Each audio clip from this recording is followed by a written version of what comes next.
Hello guys, good evening. Good evening எல்லாருக்கும் வணக்கம். இன்னைக்கு பிஎன்எல் ரிப்போர்ட் என்ன பண்ணியிருந்தோம் ட்ரேடு அப்படின்ட்டு தான் பார்க்க போகிறோம். காலையில் நான் போட்டிருந்தேன் ஒரு 5K ப்ராஃபிட் பண்ணியிருந்தோம். பட் எண்ட் ஆஃப் தி டே பார்த்தீங்கன்னா 2600 தான் நான் முடித்தேன். ஆஃப்டர்நூன் ட்ரேடு கொஞ்சம் எடுத்தேன், காலையிலேயே முடிச்சிட்டேன் நான். பட் இருந்தாலும் சரி, கையை வச்சுன்னு சும்மா இல்லாமல் அந்த ட்ரேட் எடுத்தோம். என்னதான் இருந்தாலும் பொறுமை, ஒரு ஒரு பொறுமையும் அந்த டிசிப்ளினும் வேணும். இந்த டிசிப்ளின் இல்லைன்னா இந்த மாதிரி தான் ஆகும். ஸோ காலையில் பார்த்தீங்கன்னா ட்ரேட் முடிஞ்சிருச்சு. ஆஃப்டர்நூன் எடுத்த ட்ரேட் எல்லாமே எனக்கு எஸ்எல் ஹிட் ஆச்சு. காலையில் எடுத்த ட்ரேட் எல்லாமே சூப்பராகவே போயிருந்தது.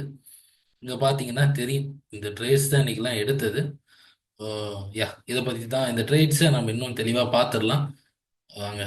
கன்சிஸ்டண்டா மார்க்கெட்ல எப்படி ப்ராஃபிட் பண்றது அப்படின்னு நம்ம ஸ்டாக்ஸ்ல ரெகுலரா எடுத்துட்டு இருக்கோம். அதை நான் அப்டேட்டும் பண்ணிட்டு இருக்கேன்.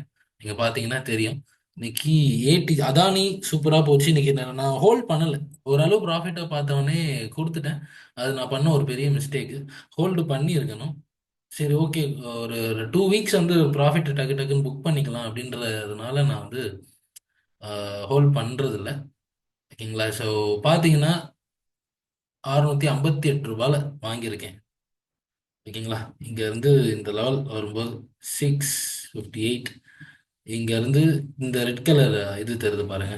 இது வரைக்கும் தான் ரைட் பண்ணேன். அதுக்கு மேல அவன் போயிருக்கான். நான் போடுற குவாண்டிட்டி, பொசிஷன் சைசிங் எல்லாமே வெறும் ஒரு 75Kக்கு, அதாவது லிவரேஜ் யூஸ் பண்ணி பார்த்தீங்கன்னா அரௌண்டு எவ்வளோ வரும்னா, ஒரு ஒரு இதுக்கு வந்து 15K தான் டெப்ளாய் பண்ணுறேன். ஒரு ட்ரேடில் 15K தான் டெப்ளாய் பண்ணுறேன். விச் இஸ் உங்களுக்கு 1 லேக் இல்லை 1,50,000 இருந்தாவே இந்த எல்லா ட்ரேட்ஸுமே நீங்களும் எடுக்கலாம். அவன் 8% மார்க்கெட் மேலே போயிருக்கு. நான் எடுத்தது வெறும் 4%. இன்னும் கொஞ்ச நேரம் ஹோல்ட் பண்ணி இருந்த ரை பண்ணியிருக்கலாம். ரை பண்ணியிருந்தா இதில் ஒரு 8% தாராளமாக எடுத்திருக்க முடியும். ஓகேவா? இதுதான் இந்த இந்த ஹை வரைக்கும் போய் எடுத்திருக்கானுங்க. ஹோல்ட் பண்ணியிருக்கணும். நிறைய பொசிஷன் நிறைய பொசிஷன் ரன் ஆகிறதுனால ஒரு ஒரு தனித்தனியாக பார்க்க முடியல. ஸோ அது அந்த சின்ன சின்ன நானுமே பார்த்தீங்கன்னா ஈக்விட்டியில் இப்போதான் பேக் டெஸ்ட் பண்ணி எல்லாத்தையும் எடுத்து வந்துட்டு இருக்கேன். ஸோ அதனால வந்து நான் அப்டேட் பண்ணிட்டு இருக்கேன். ஸோ எந்த அளவு போகுது அப்படின்றத பார்ப்போம். ஓகேவா? இண்டெக்ஸ் பக்கம் நான் போகவே இல்லை. ஏன்னா காலையில் விக்ஸ் கம்மியாயிடுச்சு. And Minda car same. பார்த்தீங்கன்னா 521, அதே இடம் தான். இதுவும் 521, அதே 10 மணிக்கு தான் எடுத்திருக்கேன். இதையும் பார்த்தீங்கன்னா ரொம்ப சீக்கிரமாக கொடுத்துட்டேன். அவன் போன ஹை பார்த்தீங்கன்னா 4.5% போயிருக்கான். இன்னைக்கு ஒரு நல்ல டேங்க. நான் ரொம்ப கம்மியாக ப்ராஃபிட் புக் பண்ணிட்டேன், அப்படிதான் சொல்லணும். ஸோ ஆஃப்டர்நூன் ட்ரேடும் எடுத்துருக்கக்கூடாது. ஸோ ஓகே, பரவாயில்ல. எண்ட் ஆஃப் த டே ப்ராஃபிட்டில் முடிச்சது ஹாப்பி தான். ஒரு நல்ல ஒரு மூமெண்ட்டு. இங்கே பார்த்தீங்கன்னா 5% போயிருக்கான். ஓகே, டாடா பவர் எல்லா ஸ்டாக்குமே பார்த்தீங்கன்னா நான் பாதி பாதியிலே தான் கொடுத்துட்டேன். டாடா பவர் நம்ம கொடுத்த இடத்துலதுக்கு மேலே தான் அவன் போயிருப்பான். சரி, ஓகே, இன்னைக்கு பொங்கல், நாளை என்ஜாய் பண்ணலாம் அப்படின்னு நினச்சி தான் கொடுத்தேன். அதுக்கடுத்தது சரி, மார்க்கெட் நல்லா இருந்த மாதிரி இருந்தது afternoon.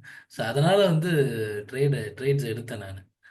Okay, Tata power average price பார்த்தீங்க அப்படின்னா 349. யா, இந்த இடத்துல கரெக்டாக எடுத்திருக்கேன் நான். இந்த ஹை வரைக்கும் ரைட் பண்ணியிருக்கேன் 1.5%. ஓகேங்களா? ப்ராஃபிட் பார்த்தீங்கன்னா இது தெரியும். எஸ், ஆக்சுவலாக இதுக்கும் கீழே இங்கே தான் கொடுத்துருக்கேன். ஏன்னா இவ்வளோ தான். இந்த இடத்துல தான் கொடுத்துருக்கேன். ஆனால் அவன் போனது போயிருக்காங்க. இன்னைக்கு எல்லாத்தையும் ஹோல்டு பண்ணியிருந்தாவே நான் அரௌண்ட் 10+, 10K+ பார்த்துருக்க முடியும். ஸோ இதெல்லாம் தாங்க ட்ரேட்ஸ், நம்ம எடுத்த ட்ரேட்ஸ் இதெல்லாம் தான். அப்புறம் இங்கே வந்து இப்போ இண்டஸ் டவர் என்ன ஆயிருக்கான், நான் சீக்கிரம் கொடுத்துட்டு வந்துட்டேன்னு நினைக்கிறேன். மேலே தான் போயிருக்கேன். மார்க்கெட்டில் நீங்கள் ப்ராஃபிட் பண்ணணும் அப்படின்னா ஒரு சிஸ்டமேட்டிக்கான அப்ரோச் தேவைங்க. அப்படின்னா மட்டும்தான் ப்ராஃபிட் கன்சிஸ்டண்ட்டாக ப்ராஃபிட் பண்ண முடியும். அதாவது மார்க்கெட்டில் வந்து நீங்கள் சம்பாதிக்கலாம். ஓகேங்களா? பணம் சம்பாதிக்கிறது ரொம்ப ஈஸி. அது ஒன்றுமே, அது பிரச்சனையே கிடையாது. ஆனால் சம்பாதிச்ச பணத்தை காப்பாற்றுறது இருக்கு இல்லையா? அதுதான் ரொம்ப ரொம்ப ரொம்ப ரொம்ப கஷ்டம். ஓகேங்களா? நீங்கள் ஒரு ட்ரேட் எடுக்கலாம், அதில் ப்ராஃபிட் வரும். இன்னொரு ட்ரேட் எடுக்கலாம், அது லாஸ் வரும். ஓகேங்களா? பட் அந்த டிசிப்ளினோட அதை மெயின்டைன் பண்ணுறது it's very very very very difficult. So இன்னைக்கு பார்த்தீங்கன்னா என்னோட டிசிப்ளின் மிஸ். நான் எண்ட் ஆஃப் த டே நான் ப்ராஃபிட் பண்ணியிருந்தாலும் இன்னைக்கு நான் டிசிப்ளினா ட்ரேட் பண்ணல. அதுதான் இங்க பாத்தீங்கன்னா நம்ம என்ன இண்டஸ் டவர் 30 31 ஒரு ரூபாய். யா, ஒரு ரூபாயில கொடுத்துட்டு இங்க கொடுத்துட்டு வந்தேன். நான் ஹோல்ட் பண்ணியிருக்கணும். ஓகே, ஒரு பண்டிகை நாள் முடிஞ்சிருச்சு அப்படின்னு ஒரு இது ஃப்ளோவில் வெளியே வந்துட்டேன். ஸோ இப்போ ரெகுலேட் பண்ணுறேன் இதெல்லாம் பார்த்துட்டு. ஓகே.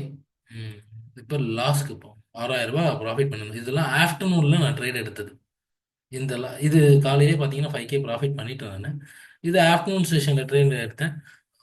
இதை கொஞ்சம் பார்த்தீங்கன்னா ரூல்ஸ் நிறைய ரூல்ஸை உடைச்சிட்டேன். ஆஃப்டர்நூன் செஷனில் கொஞ்சம் ரூல்ஸ் எல்லாம் உடைச்சேன்.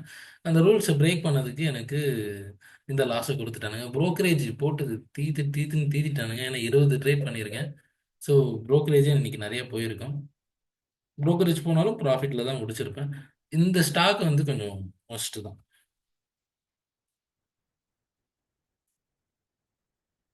ம். நல்ல பிரேக் அவுட் ஸ்டாக். நல்ல இன்டியூஸ்மெண்ட் ஸ்வீப் ஆயிருக்கு, ஸ்ட்ரக்சர் பிரேக் ஆயிருக்கு, எல்லாம் ஓகே. நல்ல பிரேக் அவுட் ஸ்டாக் தான். கரெக்டான இடத்துல தான் எடுத்தேன். பட் எல்லா நேரமும் போகணும் எந்த ஒரு அவசியமும் இல்லை. நல்ல நல்ல நல்ல இந்த சப்ளையை உடைச்சு ஈஸியாக போயிருக்கணும். அவன் போகல. பட் இங்க இருந்தே அவன் இந்த இடத்துல தான் எடுத்தேன். இதே பார்த்தீங்க பர்சன்டேஜ் வைஸ் பார்த்தீங்கன்னா வாலட்டைலான ஸ்டாக். இது நான் கொஞ்சம் பார்க்க கொஞ்சம் வால்யூம் இல்லாத ஸ்டாக்கு. நம்ம ஆல்ரெடி நான் இப்போ போன வரையிலுமே சொல்லியிருந்தேன். வால்யூம் இல்லாத ஸ்டாக்ல தான் எடுத்து மாட்டிக்கிறேன் அப்படின்னு. இன்னைக்கும் அதே தப்பு தான் பண்ணியிருக்கேன். ஸோ வால்யூம் இல்லாத ஸ்டாக்ஸ்ல என்ட்ரு ஆகக்கூடாது. ஓகேங்களா? அவர் போயிருந்தானா நான் சூப்பர் ரிட்டர்ன் கிடைச்சிருக்கும். பட் போகலை. ஆனால் அதனால தான் இந்த இதில் பார்த்தீங்கன்னா லாஸ் பெருசாக இருக்கும். எல்லாத்தையுமே ஓரளவு லாஸை கம்மி பண்ணியிருப்பேன். ஒரு 3 ட்ரேடுக்கான லாஸ் வந்து இந்த ஒரு ட்ரேடில் நான் லாஸ் பண்ணியிருக்கேன். ஓகேங்களா? ஸோ எப்பயுமே ஒரு ட்ரேட் எடுக்கிறோம் அப்படின்னா அதில் ரிஸ்க் ரிவார்ட் ரொம்ப ரொம்ப முக்கியம். இந்த மாதிரி பெரிய லாஸ் மட்டும் வரவே கூடாது. ஆக்சுவலாக 1500 பெரிய லாஸ் இல்லை. பட் நான் எடுக்கிற ரிஸ்க் ரிவார்டுக்கு இது வந்து இப்போ 1500 பெரிய லாஸ். ஓகேங்களா? ஸோ ஒரு 500 600க்குள்ள ஒரு மேக்ஸிமம் 700க்குள்ள தான் முடிக்கணும். ஓகேங்களா? 1500 போறது விடவே கூடாது. ஸோ இந்த இந்த இது வந்து ஒரு மிஸ்டேக்கான ட்ரேடு தான். ஓகேங்களா? எதுவும் பண்ணவும் முடியாது. நம்ம எடுத்துட்டோம். ஆஃப்டர்நூன் செஷன்ல சரி கையில நல்ல ப்ராஃபிட் இருந்ததுன்னு சொல்லிட்டு சில ட்ரேஸ்லாம் எடுத்தேன். ஓகேங்களா? ஸோ நாம அடுத்தடுத்த நாள் வரும்போது இந்த மாதிரி மிஸ்டேக்ஸை நான் எப்படி குறைக்கிறேன் அப்படின்றதையும் இந்த வீடியோவில் நான் சொல்லுவேன். நீங்கள் கூடவே இருந்தீங்கன்னா அதை பார்க்கலாம். நான் எப்படி எப்படிலாம் மிஸ்டேக்ஸை கம்மி பண்ணுறேன்னு. ஸோ இப்போ நம்ம பண்ணுற மிஸ்டேக் என்னன்னா வால்யூம் இல்லாத ஸ்டாக்ல என்ட்ரு ஆகுது. இதில் வால்யூம் இல்லை. பிஎன்சி இன்ஃப்ரா என் செட்டப்பே இல்லைங்க. மார்க்கெட் சூப்பராக போனோம். பிஎன்சி இன்ஃப்ரா ஒரு அர்ஜில் என்ட்ரானேன். கொஞ்சம் நான் நம்ம என்னதான் பிஸ்து குட்டியா இருந்தாலும் இந்த அர்ஜென்ட்றது இருக்கும். ஐ மீன் நான் என்ன சொல்லல. ஒரு என்ன ப்ரோ ட்ரேடரா இருந்தாலும் ஒரு சில நேரத்துல அந்த அர்ஜ் நம்மளே கண்ட்ரோல் பண்ண முடியாம சில நேரங்கள்ல வரும். ஓகேங்களா? ஸோ இங்க பாத்தீங்கன்னா தெரியும். இது வந்து ஒரு இவ்வளோ பெரிய நான் இந்த இனிஷியல் மொமெண்டம்ல தான் எடுக்க ட்ரை பண்ணும். ஓகேங்களா? நான் இந்த இடத்துல எடுத்திருந்தேன் 307. ம். இங்க இங்க போய் எடுத்திருந்தேன். நான் எப்பவுமே ஒரு மொமெண்டம் வந்து இந்த இந்த இடத்துல எடுத்துடலாம். இந்த இடத்துல எடுத்துலாம், இல்லை இந்த பிரேக் அவுட்ல எடுக்க முடியும். ஓகேங்களா? பட் இங்க வந்து எடுத்தது மிஸ்டேக் தான். ஸோ இதுதான் இதுதான் நான் பண்ண 2 மிஸ்டேக் தான். பட் மிச்சம் எதுவுமே மிஸ்டேக் கிடையாது. எல்லாமே ஓகே, நார்மல் செட்டப்புக்கான வர ஸ்டாப் லாஸ் தான். ஓகேங்களா? இதெல்லாம் ஒரு விஷயமே கிடையாது. மேபி ப்ராப்பரா ஹோல்டு பண்ணாம ரொம்ப நேரம் வச்சிருந்து லாஸ் சின்னதா புக் பண்ணிட்டு வந்த இடங்கள் இதெல்லாம். ஓகேங்களா? ஸோ இந்த 2 ட்ரேட் வந்து தேவையில்லாத ஒரு 2000. யா, 2000 அப்பனா பார்த்தீங்கன்னா அரௌண்டு நம்ம ப்ராஃபிட்ஸ்ல இருந்து 2000 காணாம போயிருக்கு. பை மிஸ்டேக்கால. இது நம்ம மிஸ்டேக் பண்ணதுனால அப்படின்னா ஒரு 4600 இங்கே இருந்திருக்கணும். ஒரு மிஸ்டேக்னால நம்ம ப்ராஃபிட் இழந்திருக்கோம். ஸோ இப்போ வந்து அடுத்தடுத்த பீரியட்ல நம்ம என்ன பண்ண போறோம்னா இந்த மிஸ்டேக்ஸ் எல்லாம் குறைச்சிக்கிட்டே வர போறோம். மிஸ்டேக்ஸ் குறைக்க போறோம் அண்டு ட்ரேட்ஸையும் கம்மி பண்ண போறோம். ஓகேங்களா? இந்த இப்போ 20 ட்ரேட் இருக்க இடத்துல 10 ட்ரேட் தான் போக போகிறோம். அப்புறம் மார்னிங் செஷனில் மட்டும்தான் ட்ரேட் பண்ணலான்ற ஒரு ஐடியா இருக்குது. ஆஃப்டர்நூன் ஏன்னா இன்னைக்கு லாஸ் நடந்தது மட்டும் இல்லை. மார்னிங்கே ஒரு ப்ராஃபிட்டை முடிச்சிட்டோம், டார்கெட்டை முடிச்சிட்டோம் அப்படின்னா அன்னைக்கு டேவை வைண்ட் ஆஃப் பண்ண முடியுதான்னு தான் பார்க்கணும். ஓகேங்களா? ஸோ நான் அதில் தான் கான்சன்ட்ரேட் பண்ண போகிறேன். ஒருவேளை மார்னிங் லாஸ் ஆகுதுன்னா நம்ம ஆஃப்டர்நூன் ரெக்கவரி பண்ணலாம். அந்த மாதிரியும் பார்க்கலாம்.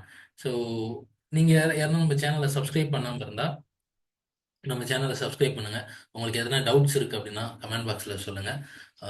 எப்படி கன்சிஸ்டண்டா ப்ராஃபிட் பண்றதுன்றத பத்தி நான் வீடியோஸ் போடலான்னு இருக்கேன். ஸோ இதுதாங்க இன்னைக்கான பிஎன்எல். இந்த மந்த் எண்ட் வரும்போது நம்ம எவ்வளோ ப்ராஃபிட் பண்ணியிருக்கோம் அப்படின்ற ஒரு பிஎன்எல்லையும் மந்த் எண்டில் நான் அப்லோட் பண்றேன். ஓகேங்களா? So thank you. நாளைக்கு நம்ம வீடியோவில் பார்க்கலாம். நன்றி நன்றி.